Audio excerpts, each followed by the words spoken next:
अस्सलाम वालेकुम बेटा, नाइन्थ क्लास। अच्छा बेटा, हमने वीक 2 में ना अपना चैप्टर नंबर 6 जो हमारा था वर्क एंड एनर्जी वो कंप्लीट किया था। जो हमारा वीक 3 का काम है, वर्क है बेटा, उसमें हम chapter number 7 properties of matter को डिस्कस करेंगे। इस चैप्टर के जो नोट्स हैं बेटा, आप पहले ही स्कूल से ले जा चुके हैं, ठीक है ना, ये आपके पास हैं नोट्स, ठीक है।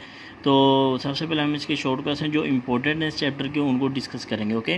तो फर्स्ट क्वेश्चन है बेटा, write know the some important features of the kinetic molecular model. Kinetic molecular model के इंपॉर्टेंट फीचर्स बताएं। इसके 3 फीचर्स होते हैं बेटा जो कि नीचे एक्सप्लेन किए गए हैं। तो सबसे पहले बेटा आपको मैटर का पता होना चाहिए कि मैटर क्या होती है। तो आप बेटा प्रीवियस क्लास में 8 क्लास में जी साइंस में हमने पढ़ा था मैटर वो होती है जो कि वेट रखती है एंड ऑक्यूपाई द स्पेस। हर वो चीज़ जो वजन रखती है और जगह घेरती है उसको आप क्या कहते हैं बेटा, मैटर कहते हैं, ठीक है। और जो काइनेटिक मॉलिक्यूलर मॉडल था इसमें बेटा 3 अजम्पशन थी उन्होंने जो दी थी। यहाँ आपसे वो भी पूछ सकते हैं इसकी मेजर जो अजम्पशन है उनको बताएं या फीचर्स बताएं या पॉस्टुलेट्स बताएं। ये तीनों का एक ही मतलब है, ठीक है। ये शॉर्ट क्वेश्चन में आता होता है और लॉन्ग में भी आता है। अच्छा बेटा, शॉर्ट में इसके 3 हम पॉस्टुलेट पढ़ेंगे। जो मैटर होता है वो जिन पार्टिकल से मिलकर बना होता है उनको मॉलिक्यूल्स कहते हैं, और जो ठीक है को मॉलिक्यूल्स कहते हैं जिन मैटर जिन पार्टिकल से मिलकर बना होता है। और जो सेकंड है बेटा, जो मॉलिक्यूल्स होते हैं वो अपनी कंटिन्यूस मोशन में रहते हैं, जिग जैग मोशन में रहते हैं, वो रेस्ट में नहीं कभी भी आते, ठीक है ना। वो जो उनकी जो मोशन होती है वो अपनी मोशन को कंटिन्यूस रखते हैं। और थर्डली बेटा, जो मॉलिक्यूल्स होते हैं वो एक दूसरे को अपनी मोशन के ड्यूरेशन में एक दूसरे को अट्रैक्ट करते हैं, ओके। अच्छा बेटा, जो नेक्स्ट हमारा शॉर्ट क्वेश्चन हुआ जी, डिफाइन प्लाज्मा। प्लाज्मा क्या होता है? लो टेम्परेचर के ऊपर जो भी एटम्स और मॉलिक्यूल्स होते हैं बेटा, वो इनके जो आपने बेटा एक मिस में पढ़ा है, एटम जो होता है इसका जो आउटर मोस्ट शेल होता है उसमें इलेक्ट्रॉन्स होते हैं, ठीक है। और जब ये एटम और मॉलिक्यूल आपस में कोलिजन करते हैं, टकराते हैं आपस में, तो इसके जो इलेक्ट्रॉन्स होते हैं उनको टीयर ऑफ कर देते हैं, उनको अलग-अलग कर देते हैं, ठीक है। और उनके ऊपर सिर्फ और सिर्फ एटम के ऊपर पॉजिटिव चार्ज ही रह जाता है, ठीक है। और ये जो मैटर की स्टेट होती है इसको बेटा प्लाज्मा स्टेट कहते हैं, और ये 4 स्टेट ऑफ मैटर होती है, ओके। इससे पहले बेटा आपने मैटर की 3 स्टेट पढ़ी हुई हैं, सॉलिड, गैस, लिक्विड और गैस। ये 3 आपने स्टेट पढ़ी थी। जो इसकी 4th है वो बेटा इसकी प्लाज्मा है, ओके। और जो प्लाज्मा स्टेट होती है इनके ऊपर आयन के ऊपर कौन सा चार्ज होता है? पॉजिटिव चार्ज होता है। ये एमसीक्यूज आता होता है, ओके। अच्छा बेटा, नेक्स्ट क्या है? डेंसिटी क्या होती है? डेंस बेटा simple mass per unit volume is called density. इसका बेटा जब भी आपको आएगा डेंसिटी, इसको एग्जांपल के साथ एक्सप्लेन करें तो आपने बेटा इसका फॉर्मूला लिखने हैं, इसका यूनिट लिखने हैं, और example the density of the water is 1000 kilogram metre per cube. अब देखें बेटा, जो आप डेंसिटी लिखेंगे ना, डेंसिटी को हमेशा ना बेटा रॉ से शो करते हैं। रॉ, इसको रॉ कहते हैं। Rho equals to mass per unit volume is called density. आप देखिए जब भी इसका यूनिट लिखेंगे आप बेटा पहले रॉ को लिख लेंगे। मैस का यूनिट क्या होता है बेटा? किलोग्राम होता है, और वॉल्यूम का यूनिट क्या होता है? मीटर क्यूब होता है। और ये इसको जब ऊपर ले जाएंगे तो डेंसिटी का यूनिट क्या आ जाएगा बेटा? किलोग्राम पर मीटर क्यूब, ओके। ये बेटा अच्छे तरीके से याद कर लें। जो डेंसिटी होती है उसको रॉ से शो करते हैं, और जो डेंसिटी का फॉर्मूला होता है वो मैस पर यूनिट वॉल्यूम होता है।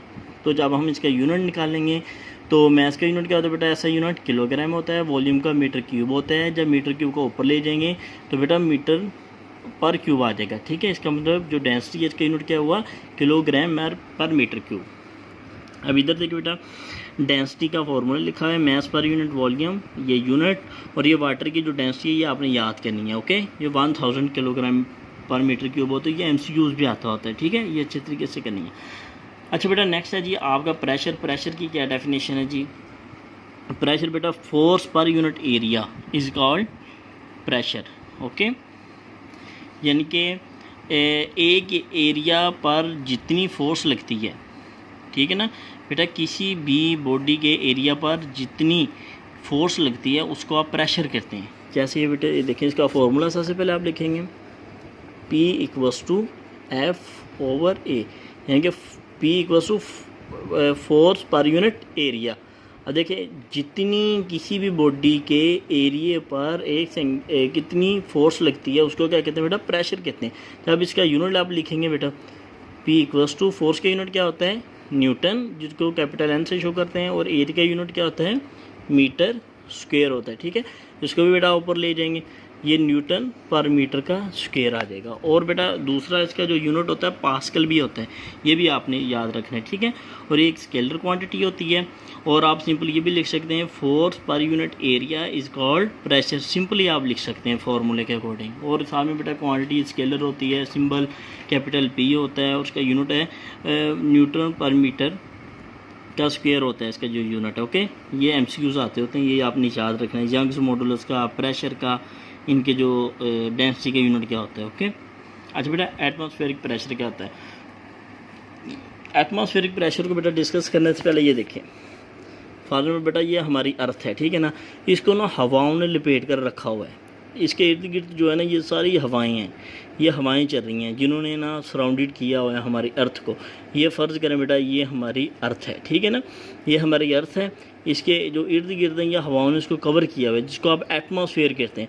और ये एटमॉस्फेयर जो है ना इसको हर तरफ से, हर डायरेक्शन से बेटा ज़मीन के ऊपर अपना प्रेशर लगा रही हैं। It exerts the pressure in all direction, ठीक है, इन ऑल डायरेक्शन, ये आप पढ़ेंगे। ओके, अब और ये जो प्रेशर लग रहा है इसके ऊपर, ये देखें, ये जो हवा का प्रेशर ज़मीन के ऊपर लग रहा है, इस प्रेशर को बेटा एटमॉस्फेरिक प्रेशर कहते हैं। फर्स्ट ये देखें, earth surrounded by a cover of the air is called atmosphere. हमारी ज़मीन को एक कवर ने घेर रखा है हवाओं के, उसको एटमॉस्फेयर कहते हैं। जो एटमॉस्फेयर होती है वो ज़मीन के ऊपर मिलकर एक प्रेशर लगा रही है, जिसको आप एटमॉस्फेरिक प्रेशर कहते हैं। और ये जो प्रेशर होता है ये तमाम डायरेक्शन से इसके ऊपर लग रहा होता है, एग्जर्ट हो रहा होता है, जैसे अभी आपको बताया, ठीक है। अच्छा बेटा नेक्स्ट है जी, define the Pascal law and its application. अच्छा बेटा अब पास्कल लॉ को डिस्कस करने से पहले ना हम एक ना ये फिगर आप देखेंगे, हमें इधर एक ना डायग्राम बनाते हैं। ये एक मैंने ना सर्कुलर डायग्राम बना लिया, ठीक है।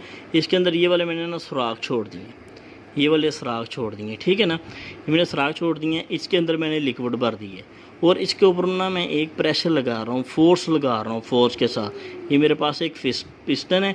तो अब देखें बेटा ये एक सिलेंडर है, ये कंटेनर है हमारे पास, इसके अंदर हमने लिक्विड भरा हुआ है, उसके साइडों से ना सुराख कर दिए हमने। और कोई भी पिस्टन रख हम उसके ऊपर ना ऑपोजिट डायरेक्शन में इसके ऊपर फोर्स लगाते हैं। जब हम फोर्स लगाएंगे तो इसके तमाम सुराखों, इसके जो पोर्स होंगे, इसके अंदर से ना एक ही प्रेशर के साथ बाहर लिक्विड आएगा, ठीक है ना। ये नहीं होगा कि इधर प्रेशर और है, इधर प्रेशर और है, ऐसे नहीं होगा। तमाम डायरेक्शंस में इनका प्रेशर जो होगा वो सेम होगा, ठीक है ना। तो पास्कल ने यही कहा था, जब भी आप लिक्विड के ऊपर प्रेशर लगाते हैं तो वो फोर्स ज़ाया नहीं होती, वो जो प्रेशर होता है तमाम डायरेक्शन में इक्वली डिवाइड हो जाता है। ओके, तो अब आप ये डेफिनेशन बेटा देखें, pressure applied at any point of a liquid enclose in the container is transmitted without loss to all the other part of the liquid, ठीक है। ये पास्कल की आपने बेटा डेफिनेशन कर लेनी है और ये एप्लीकेशन है। और शॉर्ट क्वेश्चन बोर्ड में सेम इसी तरह आता होता है कि पास्कल के लॉ को डिफाइन करें और इसकी एक एप्लीकेशन लिखें। एप्लीकेशन में बेटा आजकल आप देखते हैं गाड़ी ख़राब हो जाती है, उसके लिए एक जैक लगाते हैं, ठीक है ना। जैक के अंदर वो जैक के अंदर भी पास्कल लॉ जो वही इसका जो लॉ होता है वही यूज़ होता है। और इसके अलावा बेटा आप देखते हैं आजकल वो हाइड्रोलिक ब्रेक सिस्टम चला हुआ है, यानी कि एकदम से ब्रेक लगाते हैं सारी गाड़ी जैम हो जाती है। तो उसके अंदर वो जो हम ना इसकी एप्लीकेशन यूज़ करते हैं पास्कल लॉ की। ओके, और इधर एक ना MCQs बनता होता है जो पास्कल लॉ होता है किन के लिए वैलिड होता है, ये सिर्फ और सिर्फ लिक्विड के लिए वैलिड होता है। MCQ में पूछेंगे जी गैस के लिए, सॉलिड के लिए, लिक्विड के लिए या ऑल ऑफ दिस, तो बेटा आप लगाएंगे लिक्विड के लिए वैलिड होता है पास्कल लॉ, और किसी चीज़ के लिए वैलिड नहीं होता। ओके, यहाँ तक बेटा आज का हमारा वीक 3 का लेक्चर था। जो नेक्स्ट लेक्चर हमारा वीक 4 का जो वर्क होगा हम इससे नेक्स्ट इंशाल्लाह ताला शॉर्ट क्वेश्चन पढ़ेंगे। अल्लाह हाफिज़।